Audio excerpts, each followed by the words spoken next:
by trying to remind you of what we did in the previous lectures. I had to reactivate many slides, and so far we have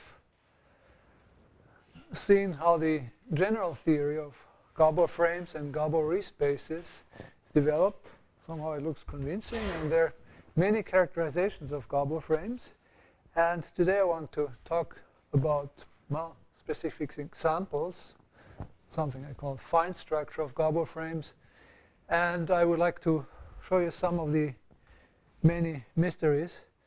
But first, I guess the slides will be available, and at some point I put the article Mystery of Gabor Frames in first place because the point of view I tried to present is written up there, except that several things that I wrote there are out of date and need to be updated.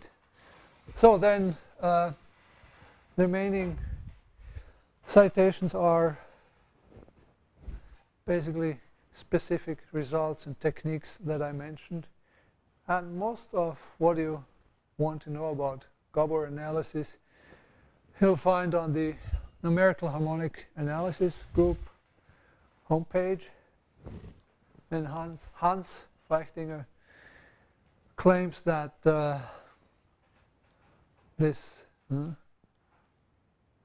nothing happening.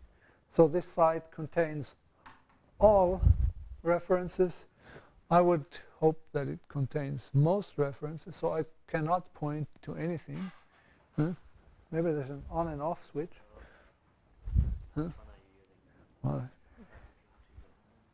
Okay, well, let's see. I solved the problem. There is an on and off switch. So, no? Okay. So, I completely neglected the applied numerical side. In the discrete world, well, the structure is the same. The problems pose themselves very differently, and essentially are doing the best case good number theory or some combinatorics. But there's no analysis in the discrete case, but there's a lot of numerics, and there's a toolbox that calculates dual frames and whatnot, except that in this world signals are periodic and finite. So whenever you try to compare with the results from the analog world, you have to do some gymnastics. So on my homepage, I don't see anything. So my homepage and Hans' homepage. So that's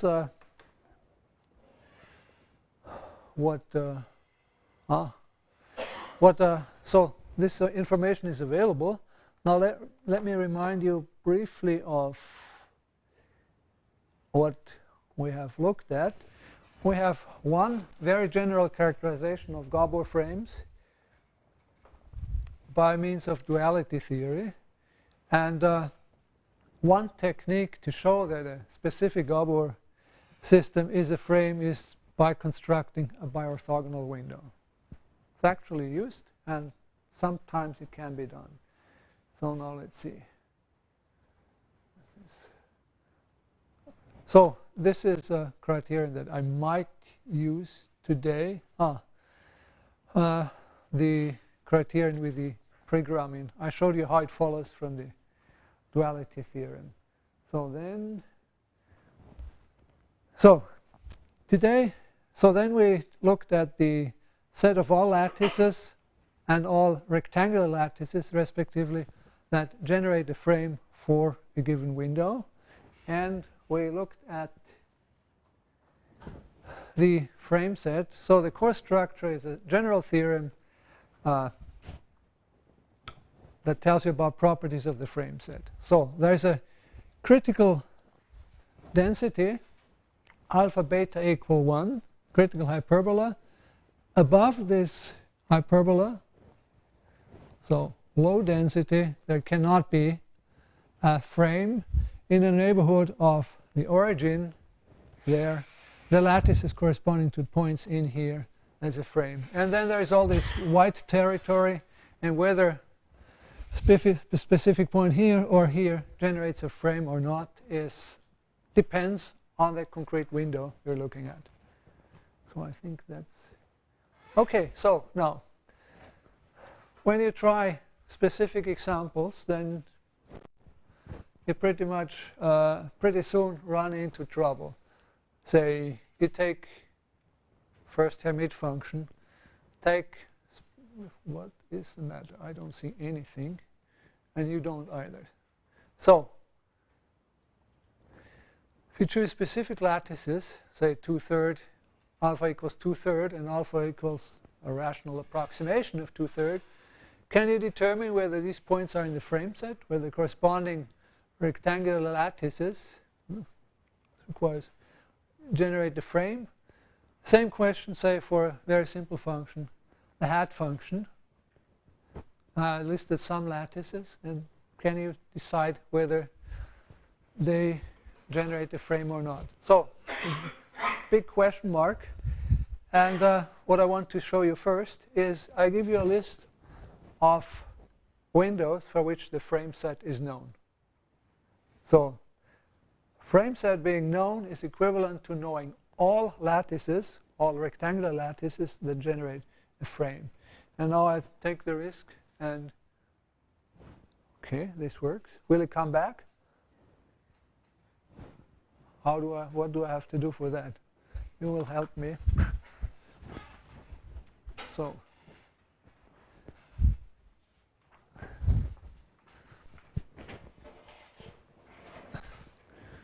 let's make a list. So H for hyperbolic, and I'll write this for rectangular lattices. So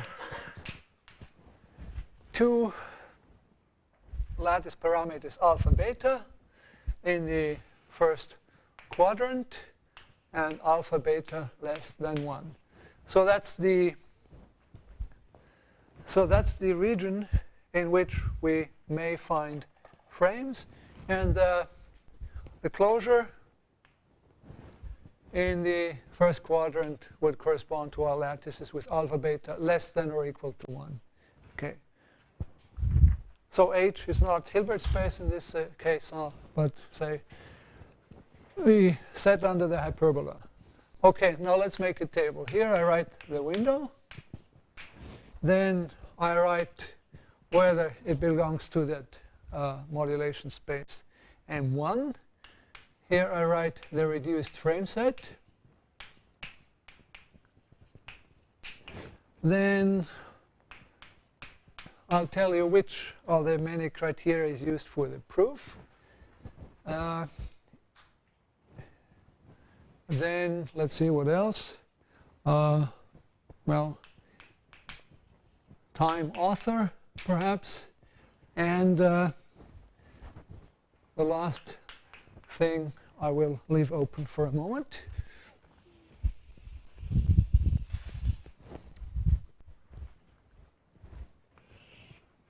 So it takes about 1 minute to make a table on the blackboard, and in LaTeX it takes, I don't know, too long.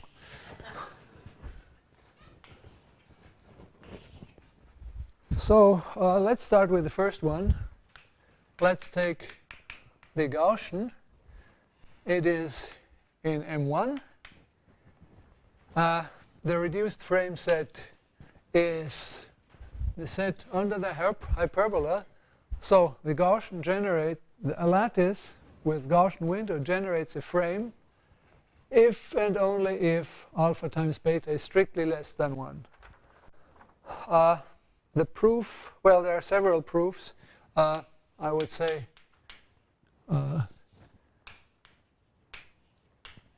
you can construct or show the existence of a dual window. That was proved in '92 by Jure Lyubowski and Sipe, Weisstein independently. So Gaussian, there are many invariance properties, so you could replace the pi by some positive parameter. So then let's take the one-sided exponential, e to the negative x, characteristic function of 0 infinity of x. So this function is discontinuous, so it's not in M1. The reduced frame set is closure. So a rectangular lattice generates a frame for the one-sided exponential if and only if alpha times beta is less than or equal to 1. In this case, you can also, actually, in this case, all the criteria that I have ever tried to give you an answer. So dual window is the simplest one. That's, I think, in a paper in '96 by Guido Janssen. There's a modification of that, e to the negative x. So that's two-sided exponential. Again, you can check this is a function in M1. In this case, the frame set is again full set. Here we work with the criterion for rectangular lattices with the pre-Gramian, and that's in papers by Janssen, I think in '96 and 2002. So then comes the, and again, you can put a parameter, positive parameter a here, so you can apply a dilation to all these functions and nothing changes. So then next one is e to the x plus e to the negative x inverse. Hyperbolic secant is in M1. Frame set is, again, the entire set under the hyperbola. In this case, the proof is different.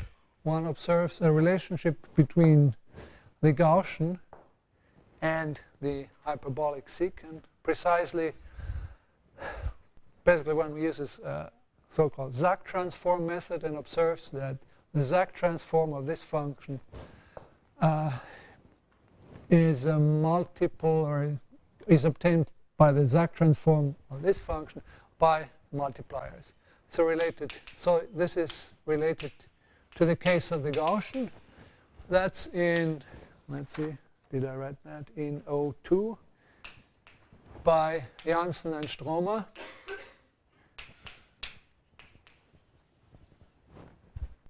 So then, so if you look at time frequency shifts, and if you take, and then take the Fourier transform, then you get a shift by multiples of beta and modulations by multiples of k. Okay? So this means that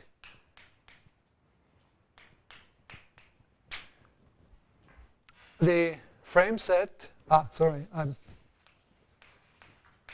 the frame set of G with rectangular lattice is the same as the frame set of G hat, and here you interchange alpha and beta. So beta z cross alpha z. So the set under the hyperbola is invariant under Fourier transform. So in this picture, taking Fourier transform amounts to reflection across the diagonal. You interchange. So if you have the full frame set, then reflection doesn't do anything. So you can take, so Fourier transform of this doesn't change anything. Fourier transform of this doesn't change anything.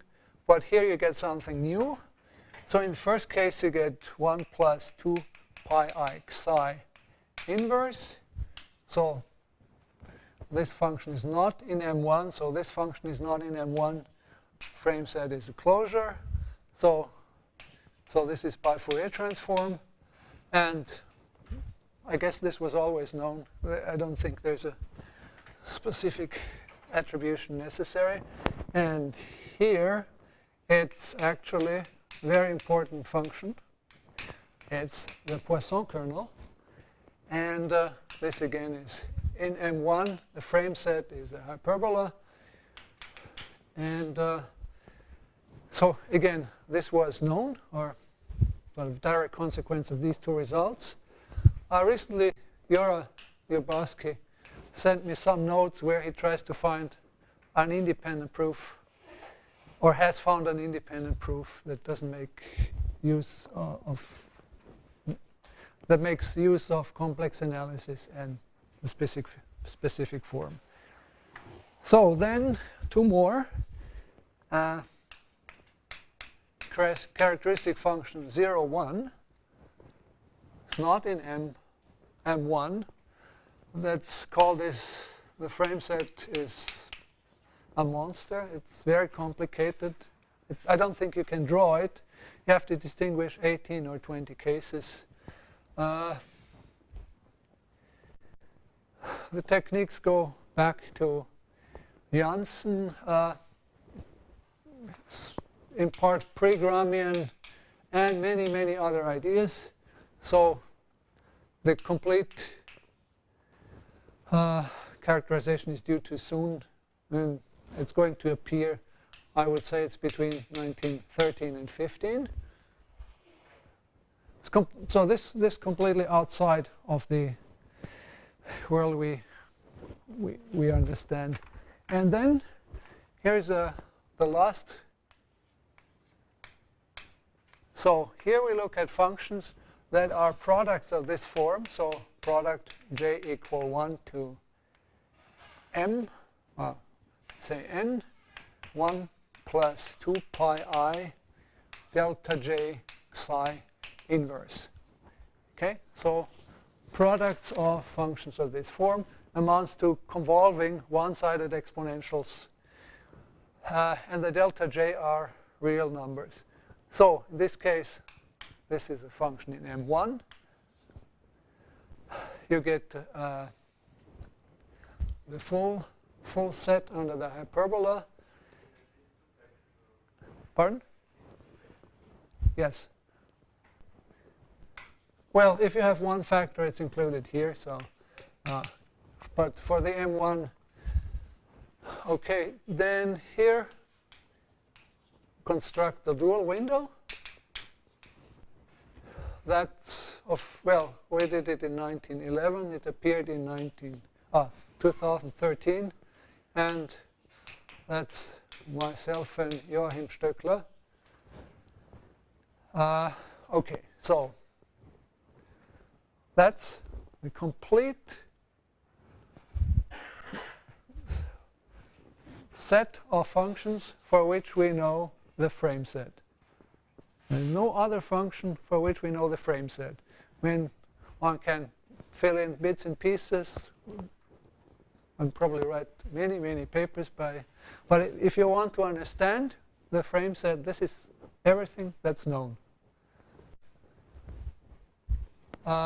So when I started to discuss with Joachim, basically I told him the story, which went up to here, okay, at that time, 5 years ago. And he said, well, these functions are totally positive. It's a concept in approximation theory. And so he observed these functions are totally positive. So let's write yes, yes. So everything is totally positive except for the characteristic function. So what's total positivity? And I guess for that, well, let's see how. So where do I continue? I would like to tell you a little bit about where these results come from, what kinds of ideas are used. Because the point is, if we just do Fourier analysis, you are not going to get anywhere. There is something else that you need to bring in to answer questions about Gabor frames in And it's at this time it's not clear which fields may interact with Gabor analysis. In one case, or in the case of the Gaussian, it's complex analysis. There's a way to translate frame questions about Gaussian into complex analysis. I'll give you the 2 lines just to convince you that there is a link, and then let you go into complex analysis. In the case of, in this case, totally positive functions, there is the link to some classical topics in approximation theory.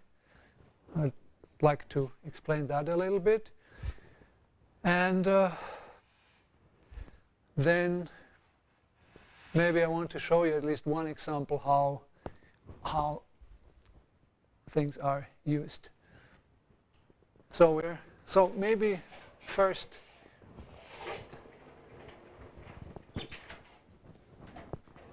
let's see, I have time until almost 4. So I'll spend a few minutes giving you ideas where this table comes from.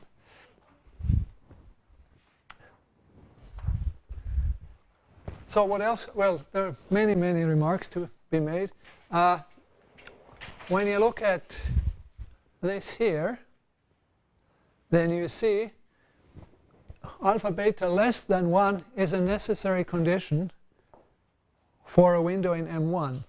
So whenever you have this set under the hyperbola, the full set under the hyperbola, this means the necessary condition is also sufficient.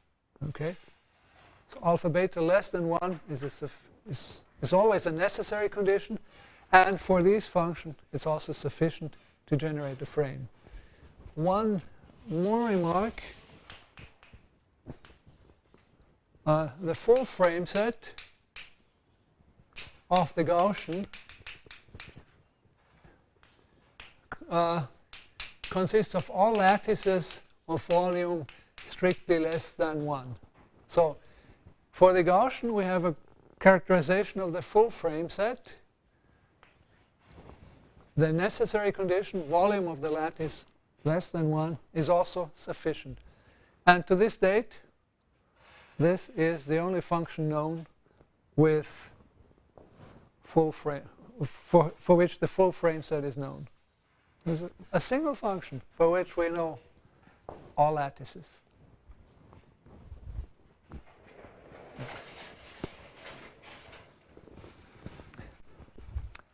So let me give you a few hints where these results come from.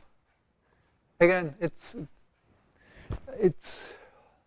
just indications how a proof could be started. And in this case, when you try to calculate a dual window, then you somehow see that e to the negative x, well, it's multiplicative. So if you play a little bit, you see a bit of structure. So you can, and then at some point you can guess what the dual window is. I think they need a beta, e to the x, characteristic function of 0 alpha, x minus characteristic function 1 over beta plus alpha x. So Janssen found that. He doesn't tell you how he found it, but whenever I sit down because I've forgotten how to do it, I manage to find it again. Unfortunately, that's the only window where this works for me. And for Janssen, it works for more windows. He's still the champion of constructing dual windows. It's amazing what he's doing. So let's do the calculation so that you see where this comes from. So we need to check the biorthogonality condition. So we have alpha beta less than 1. And we need a dual window for the adjoint lattice. So we need gamma inner product with m L over alpha, tk over beta g. So, okay, so we plug in. So we plug in NC. This is integral over R. Let's plug this in. So e to the x, characteristic function 0 alpha, x minus e to the x, characteristic function 1 over beta plus alpha, x. So that's dual window times. So modulation e to the minus 2 pi I L over alpha x. And then we have e to the minus x minus k over beta. Characteristic function 0 infinity x minus k over beta dx. Okay. Let's make some observation. First of all, alpha beta is less than 1. Alpha is less than 1 over beta. So these two characteristic functions are disjoint. So secondly, x minus k over beta has to be non-negative. So the integral is really over k over beta to infinity. And third observation, we have an e to the x here that cancels with the e to the x here. So what's left is an e to the k over beta. It has nothing to do with the integral. So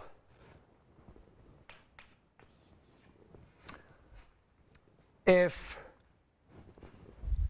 k is greater than or equal to 1, oh no, let's see what do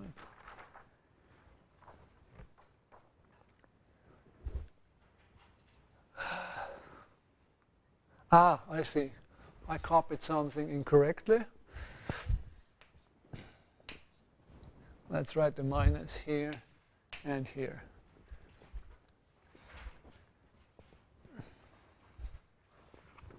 So, if k is greater than 0, then the integral goes from 1 over beta to infinity. But since alpha is less than 1 over beta,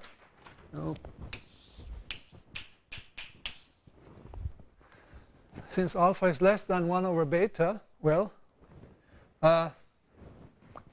we integrate over an interval where this is 0. So we get 0. Then next should be k equals 0. So we integrate from 0 to infinity. This is on the negative real line, so this doesn't count. And here we have, so now we have integral from 0 to infinity. In fact, it's integral from 0 to alpha of this function here. So we integrate these complex exponentials over one period. So this is delta L0 times alpha, I think. So, and if k is less than 0, so the domain of integration includes the interval negative, let's see, minus 1 over beta to infinity, then the integral is over both characteristic functions. Okay? So I get integral from 0 to alpha of this, minus integral from minus 1 over beta plus alpha of this.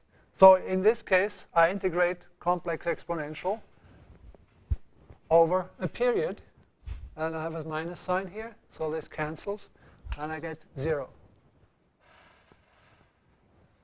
So, not convinced? Yeah? Ah, yes. Ah. Okay.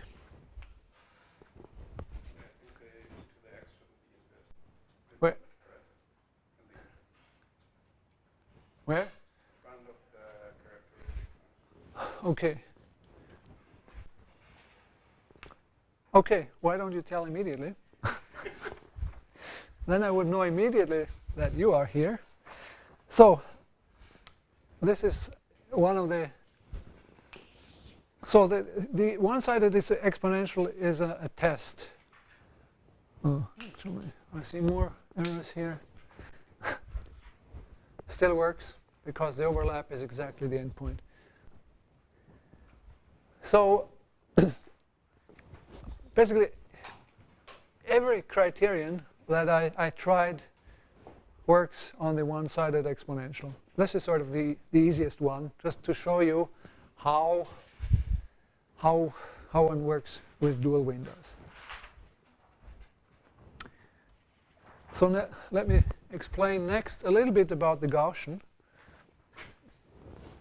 Where do the results come from? Why can we treat the Gaussian better than any other function? And it's not only in Gabor analysis. I guess in all parts of analysis, the Gaussian has a distinguished role. So let's look at. So now we look at g of x is equal to e to the minus pi x squared, and let's try to see what is needed to construct a dual window. So m L over alpha tk over beta g. So this is equal to integral gamma x e to the minus pi x minus k over beta squared e to the minus 2.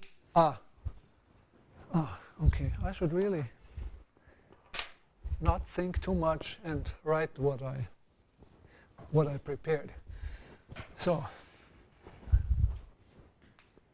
let's take minus psi tx. Okay, and let's call the variable t. Okay. You didn't do anything. So t minus x, so minus 2 pi minus psi t dt. So all we do, and then I'll stop, I rearrange the exponent.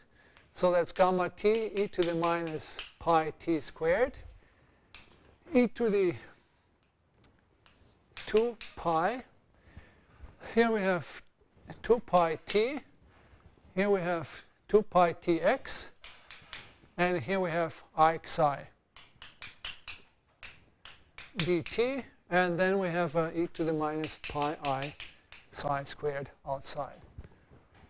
So what you see is that if I write short time Fourier transform of gamma with respect to Gaussian this way, what you see is that time and frequency join to complex variable x plus I psi. So this function is in fact, when we omit this Gaussian here, this is in fact an entire function of the complex variable x plus I psi. It's entire because of the Gaussian decay here. So this is an entire function of z equals x plus I psi. Now you can sort of complexify this, define a transform. It's called the Bargmann transform to a Bargmann-Fock space, and go from there. Main observation is this is an entire function of x plus I psi. So we try to solve an interpolation problem. So basically we try, so construct an interpolating function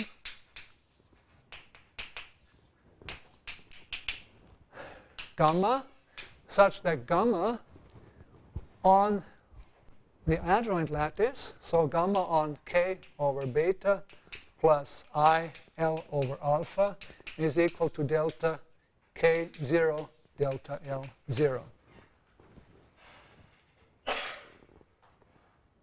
Well, we know how to do that with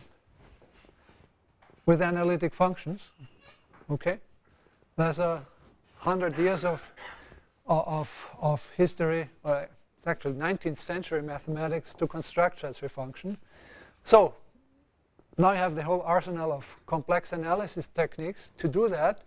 And let's see, once you have such a function, you can actually take, so if you take the inverse Fourier transform with respect to psi, so if you have such a function, then you would get gamma t e to the minus pi t squared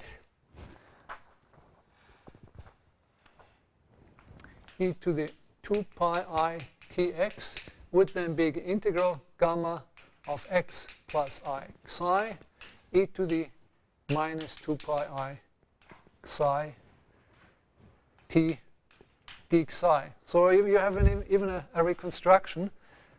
Now you see a little bit the problem. If you want to solve for gamma, you have to multiply by e to the pi t squared. And the question is, when is this gamma in L2? So again, complex analysis has tools. There's this theory of how the density of zeros is related to the growth of the entire function. And well, if you talk to Jura, that was always known. If you talk to other people, it's more complicated. But anyway, the tools are there and the theorems are quotable. Yes? For? Jura Lubowski and Christian Seib never failed to point out that they proved their results for non-uniform sampling. Okay, this is sort of for uniform sampling for lattices. Yeah, in higher D, there are sufficient conditions, but they're far from necessary. And actually, there it doesn't work. Okay, so now I think let's go back to the projector. Unfreeze? Freeze? What do I have to do?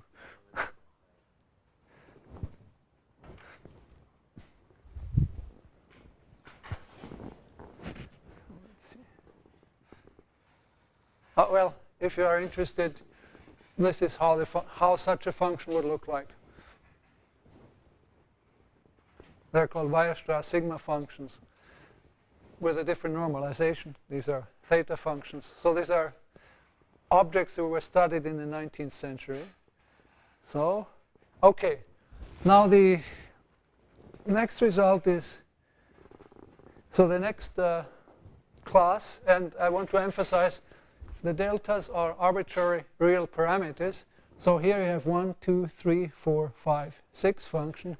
Here you have an uncountable family with finitely many parameters. So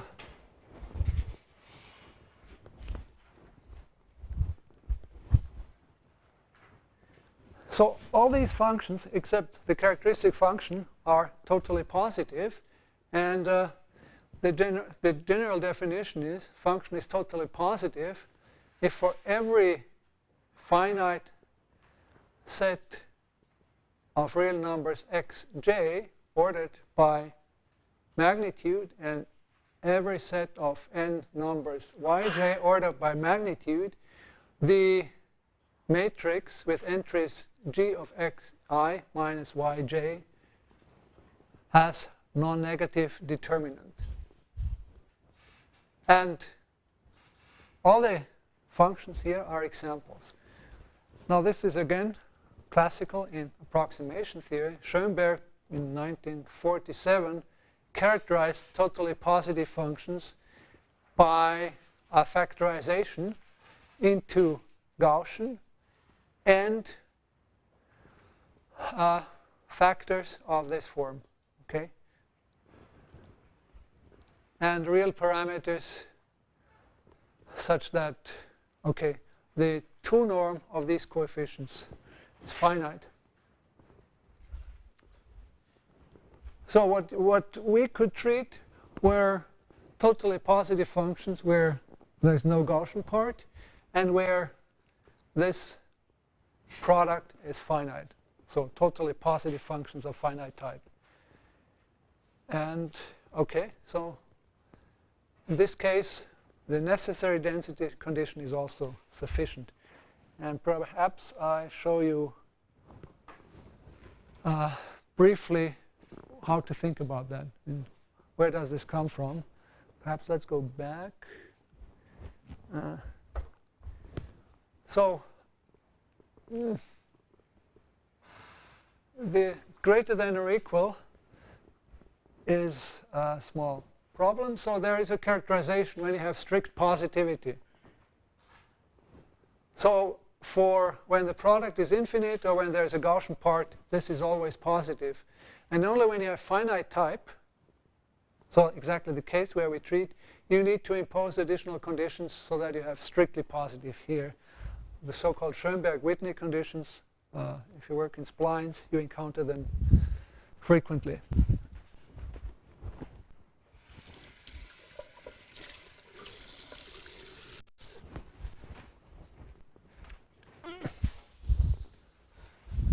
Oh, okay.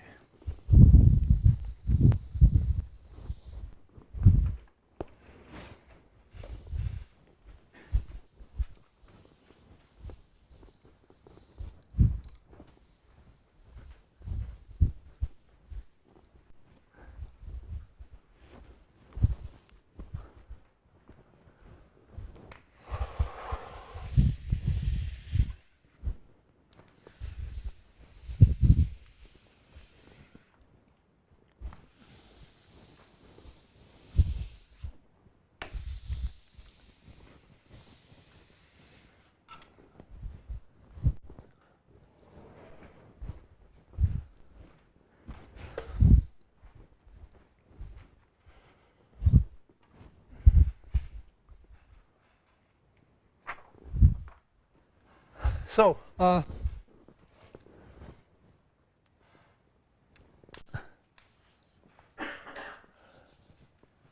we would look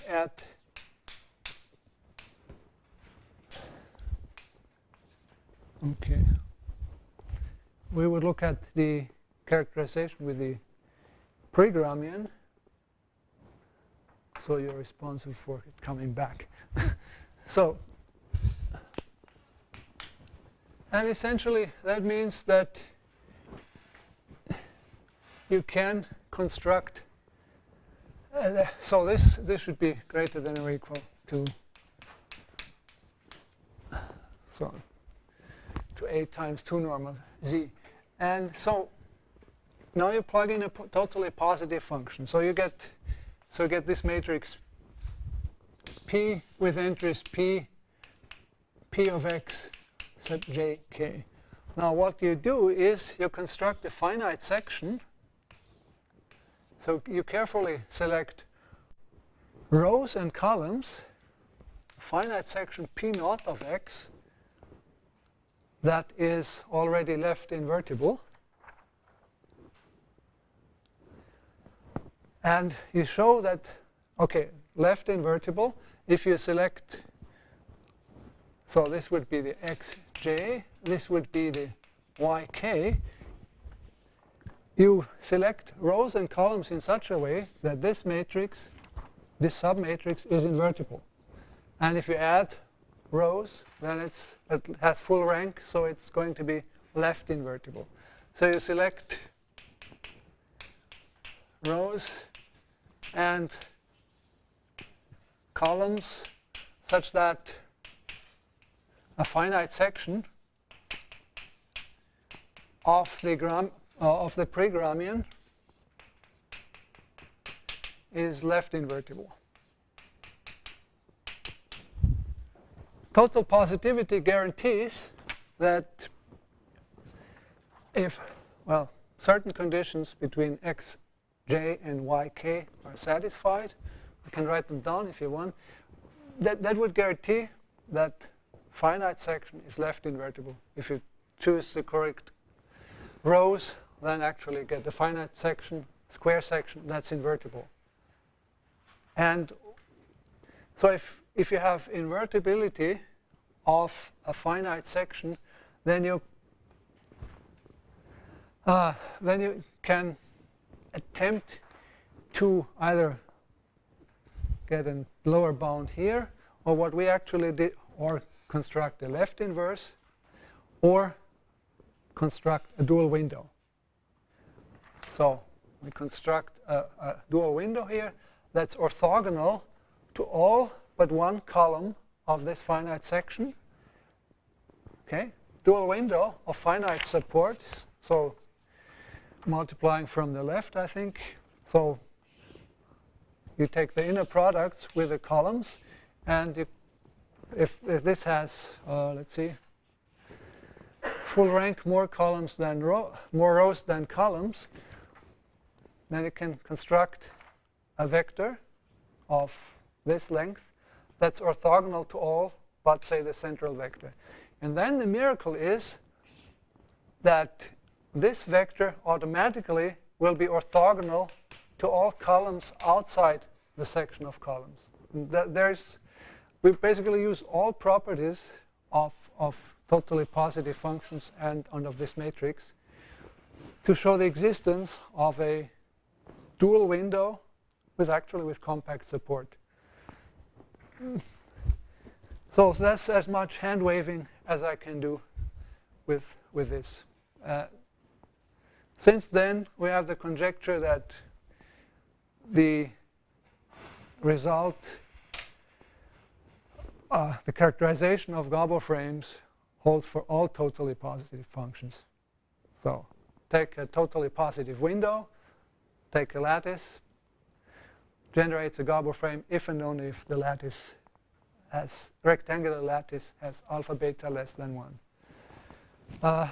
This proof is tailored, our proof is tailored to totally positive functions of finite type. And well, when I come back in March, Joachim will be here, and we'll give it one more try, but maybe the last one. So somebody is here in March. Okay, so hide, freeze, hide.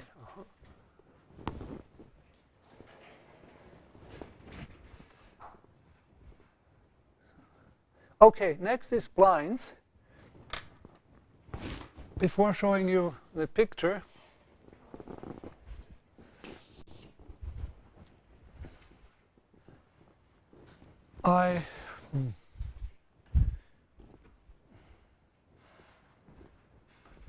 so next is splines. So in this case, the window is characteristic function, say 0, 1, convolved several times with itself, say n plus 1 times.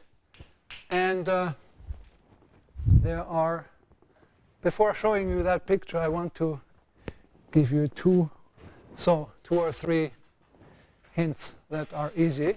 So the support of this function is of length n plus 1, and there are two observations. If alpha is less than n plus 1, beta is less than 1 over n plus 1. We saw similar conditions the first lecture for the characteristic function. Then, well, let's say alpha beta is in the frame set. So let's once more look at this condition here.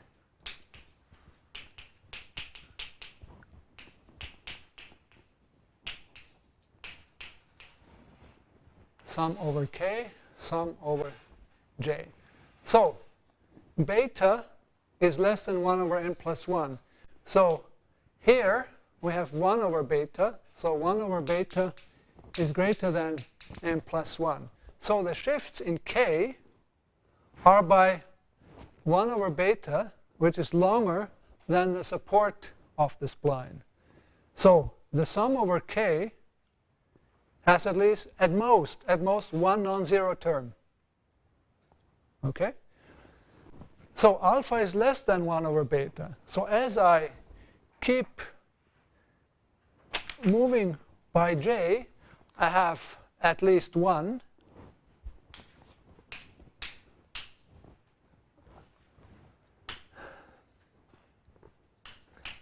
I have at least one point of the form x plus alpha j in the support, and at most two. These are at distance alpha from each other. So this means the points have at least one of the points, if there are two, have a minimum distance from the boundary. This means I can, whenever this is non-zero, I can estimate it by, well, the spline is a non-negative function. I can estimate it by some constant below. So there's at most one point. So this sum is non-zero. Let's see. For given j, this sum has at most one non-zero entry. And since alpha is less than 1 over beta, each k occurs at most once. So if I choose j, so given this sum here, given a k, if I choose j appropriately, the non-zero coefficient, or the non-zero term here, will be ck. And this guy can estimate by some constant. So altogether, when I write it down carefully, I will get something like this. Okay? It's at most one non-zero term in the sum over k. So that's some c k depending on j. And each k occurs when I do the sum over j, because alpha is less than 1 over beta. So that's not the standard way to show this, but I want to show you how to use the pre-gram. Yeah? All these examples are in dimension 1. I would say there's nothing known in higher dimensions. Well, there are many things known, but nothing that's even close to knowing the frame set or understanding the frame set. So that's one observation. And the second observation is the B-spline satisfies a partition of unity condition. Okay, and this is an obstruction, perhaps. So this is an obstruction. So take beta equal to n. Then again, we have to look at this.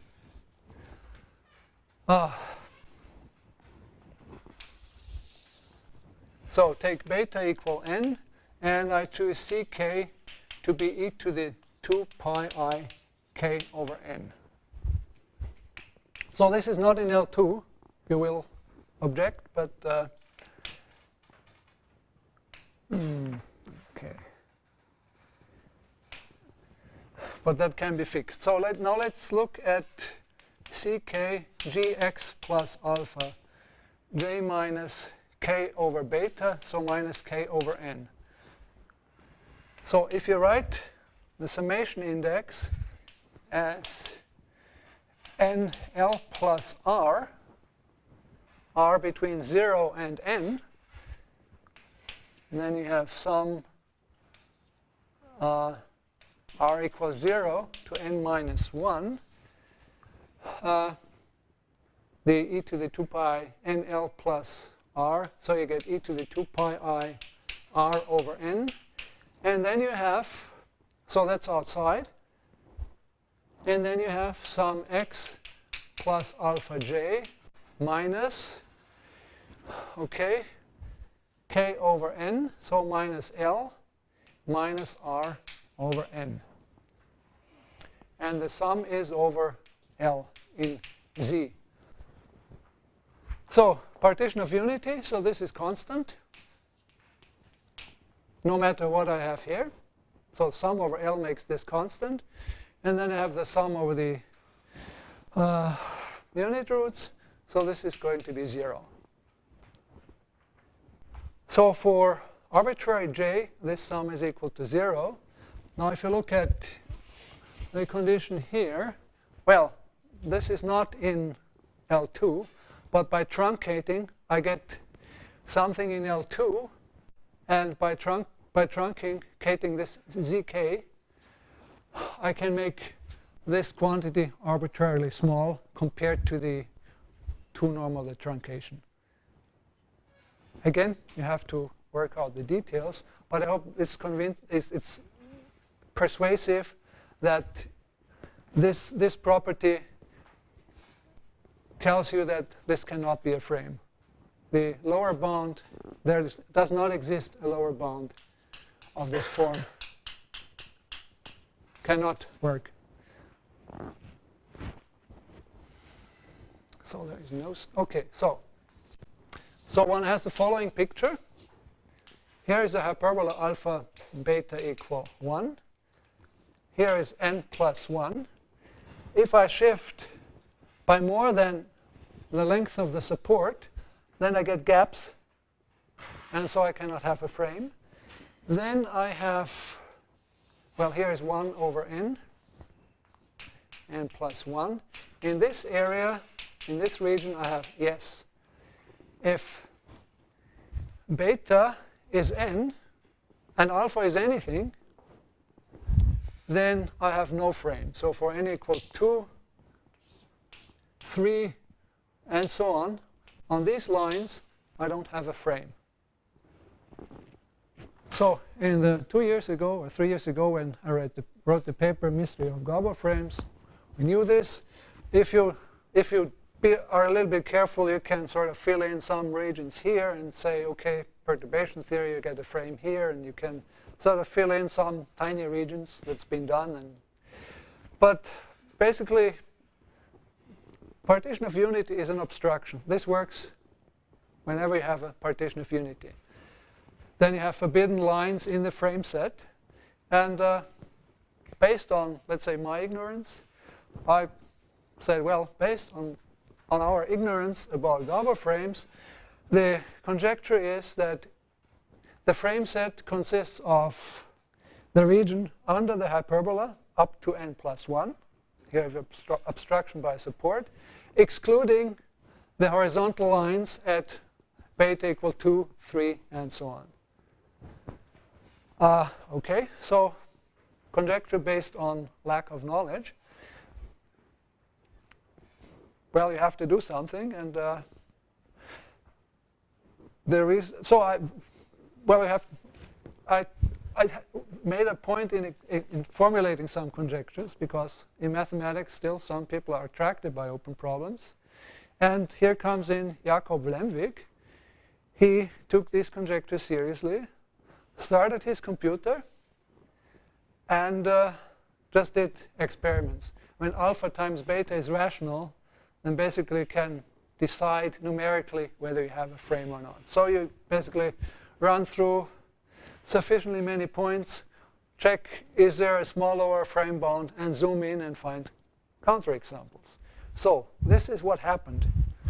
So he found one counterexample, and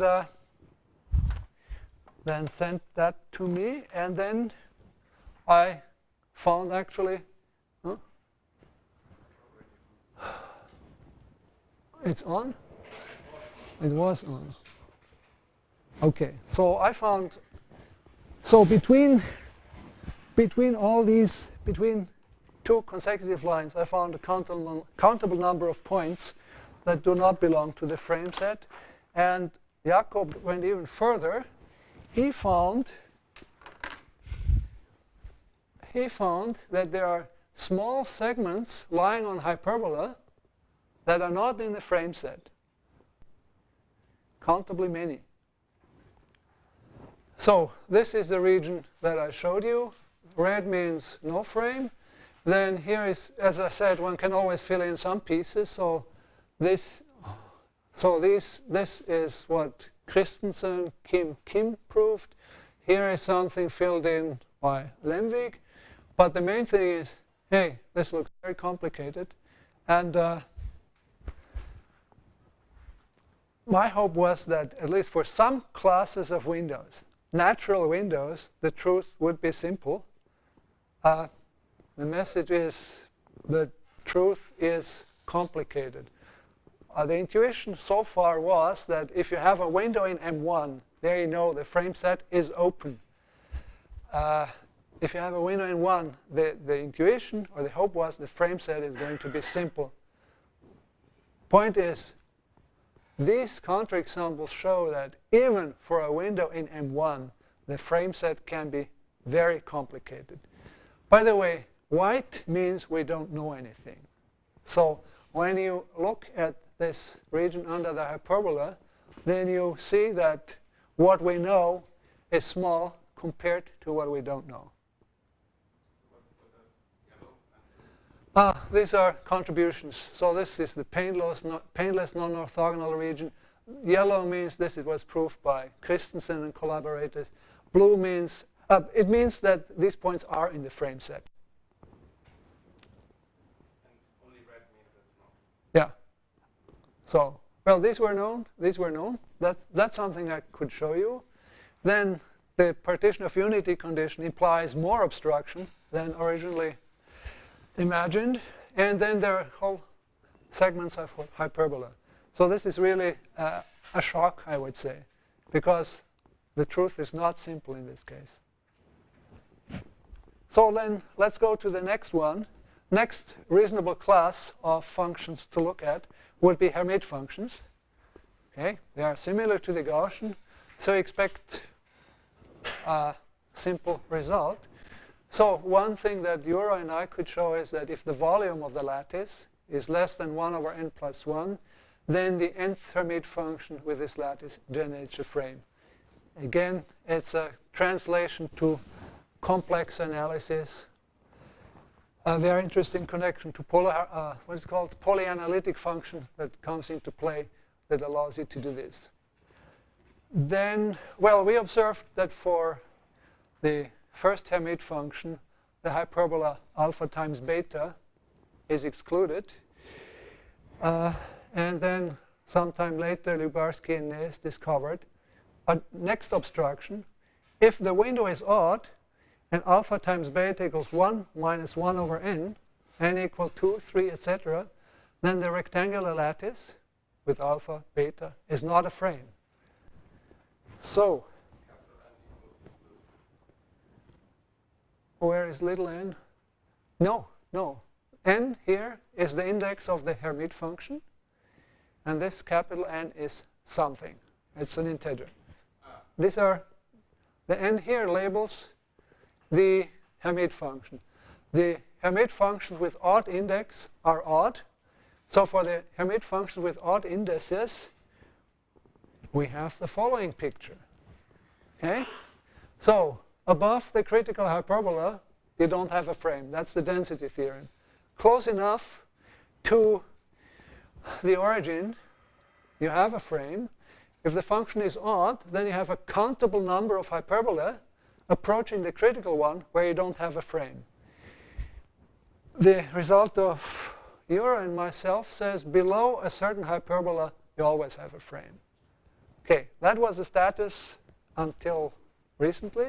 So based on this picture, I conjectured that for the odd numbered Hermite functions, everything outside these hyperbolas gives you a frame. And for the even functions, we have had no idea about any obstructions, conjectured that, well, like the Gaussian, this region under the hyperbola is the frame set. So a few weeks ago, Jakob came up with new results of experiments, and he showed that, let's see, he showed that a few points. So he discovered a new abstraction.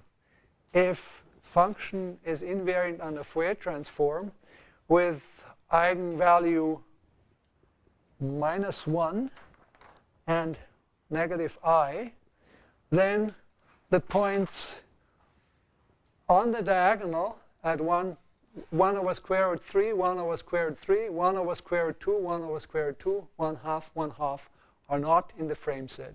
So he found a few points on this diagonal, and I think square root, what is it? 1 over square root 3, 2 over square root 3, so 2 points here that are not in the frame set for for functions that are invariant on a Fourier transform with eigenvalue I, negative I, and -1. So, next conjecture destroyed. Thinking of early conjectures of Debré and Janssen, basically all conjectures that were made about Gabor frames have turned out false. The only conjecture that's still alive is the one about totally positive functions. But I find it mind-boggling, not even for these natural classes of functions. It's known, and the results are not going to be simple. In the spline example, in a way, is shocking because that it looks as if it were as complicated as for the characteristic function. Yes? So basically, there is a lower hyperbola below this one, this frame. Yes. But For outside this area, is there any point for which it is known to be a frame, or could it just be that outside it is never a frame? numerical experiments indicate a lot. So far, they have been good to disprove things, to find points not in the frame set. They also, and once you have found these points, there were proofs followed. The numerical experiments of Jakov Lemvik show that along certain hyperbola, there seem to be more points with extremely small frame constant, but perhaps positive. Say for the first Hermite function, the conjecture is still, except for those hyperbola d, so 2/3, 1/2, 2/3, 3/4, you get a frame. So for, yes, but it seems to be easier to derive counterexamples from the numerics and then prove something than to prove something constructively based on numerics. So let's see. Well, I think I should stop here. So there are many topics. For certain functions, one wants to know more about frame bounds. So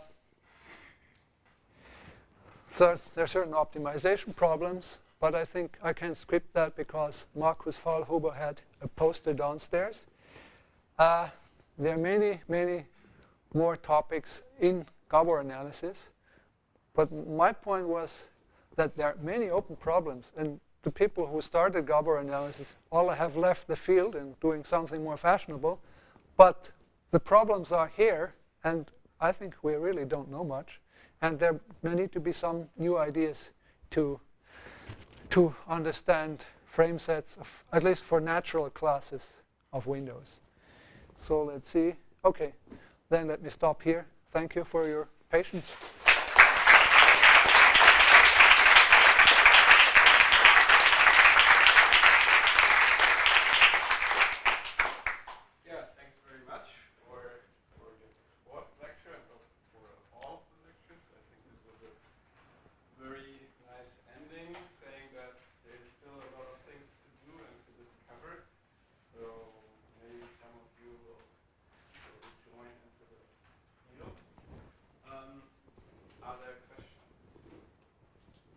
Yeah. I have two little questions. One is about whether there might be a connection between the sampling of the frequency space that somehow is done here and the sampling of Lassensky. And the other one is whether like non-uniform sampling of the frequencies here might help, or whether it's something is known or not, which is also related. There is a qualitative theory of non-uniform Gabor frames. So if you sample densely enough meaning that distance to the next neighbor is small enough, then you get a frame. That's actually one of our first results with Hans, 1989.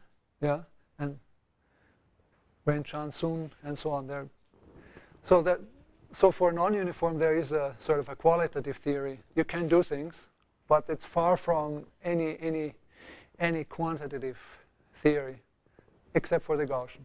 There, everything is known, except for precise frame bounds. And for the Gaussians, there are many problems one can ask, and they are relevant. As far as connection to compressed sensing, well, you can use these frames in finite setting as dictionaries and do compressed sensing. Holger will tell you everything about it. But whether these methods could be used to approach these questions, I don't know. Does that answer? Yes, yes. Or not answer your question? Hans, you had a comment? I wanted to say that the theory, according to my understanding, many years ago, the evidence that I got from a lot of American experiments with theory of Gabor is far apart. So I think that's one of the main important directions. I think to say we have to get enough simulations and then understand why the simulation is so much better than the theory. There must be some way of improving the theory, and we're happy that we have this abstract results, but in practice they are not relevant. This is something that you don't write in the paper.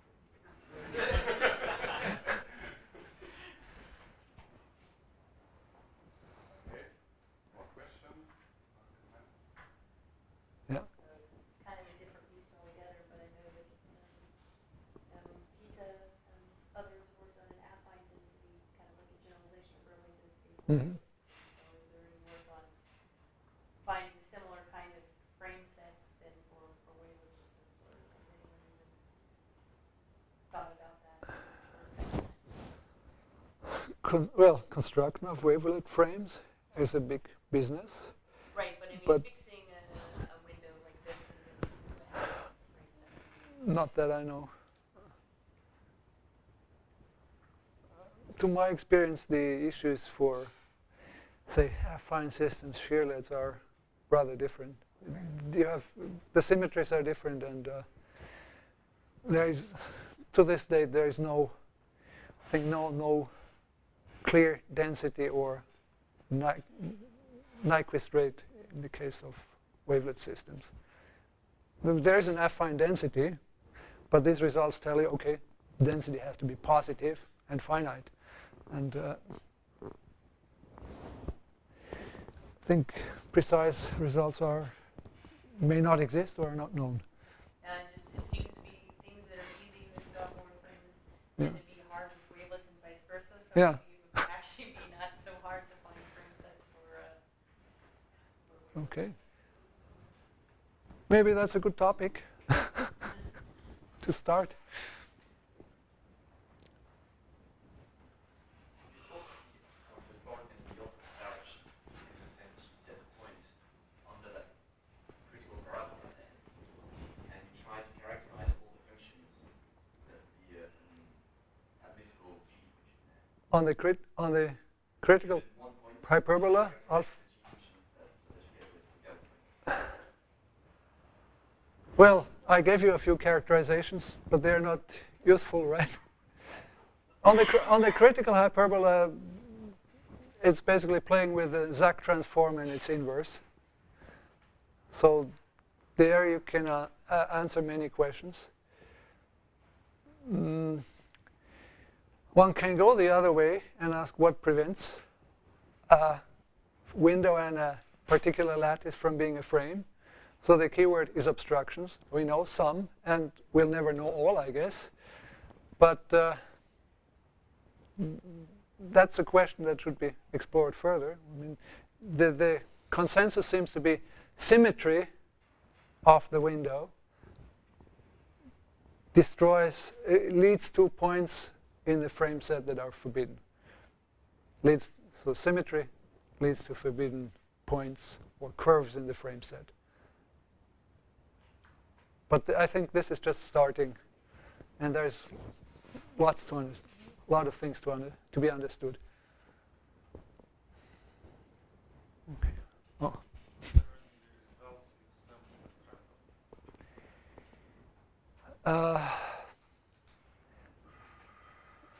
Guess for the Gaussian, you could interpret certain results about how to generate random sets in C as giving constructions of frames. Otherwise, no. I did a little bit for band limit, random sampling of band limited functions, but for Gabor frames, I don't know. You should.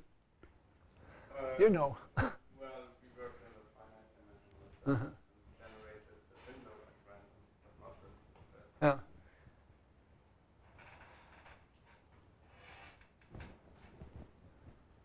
And didn't ask for more than just frame. Mm-hmm. Properties more less clear in the finite dimensional.